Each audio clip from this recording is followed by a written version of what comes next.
শ্যালককে অপহরণে বাধা দেওয়ায় প্রাণ দিতে হলো দিনমজুর দুলাভাই রঞ্জু মিয়াকে। স্বজনদের দাবি, শাহজাহানপুরের খাসিরা গ্রামে স্থানীয় একটি চক্র দীর্ঘদিন ধরে মাদক কারবার করে আসছিল।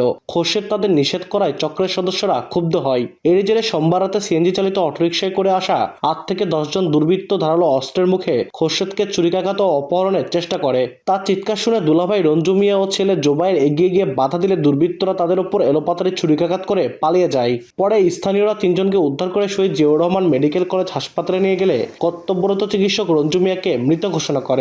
সজলপুরকে তো মাদক বেশি ছিল, তো আমি ওকে মানা করি, মাদক বেচতে পাড়া সবাই মানা করে, সেটা শোনে না। কিন্তু এই চ্যাংরা ফ্যাংরা আসে, আজকের চ্যাংরা ফ্যাংরা যারা এই ঘটনা ঘটাছে ওকে আবার হাত করছে যে আমাকে মানা করলো কেমন।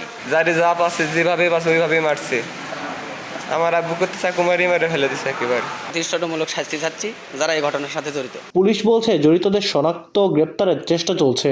ছুরিকাঘাতে একজন ব্যক্তি নিহত হয় এবং অপর দুজন ব্যক্তি মেডিকেলে চিকিৎসাধীন অবস্থায় আছে। আমরা ঊর্ধ্বতন কর্তৃপক্ষের নির্দেশে মামলা তদন্তাধীন আছে এবং আমরা আসামি গ্রেপ্তারের সর্বোচ্চ চেষ্টা করছি। নিহত রঞ্জু মিয়া গৃহ নির্মাণ শ্রমিক ছিলেন। আব্দুল আওয়াল, সময় সংবাদ, বগুড়া।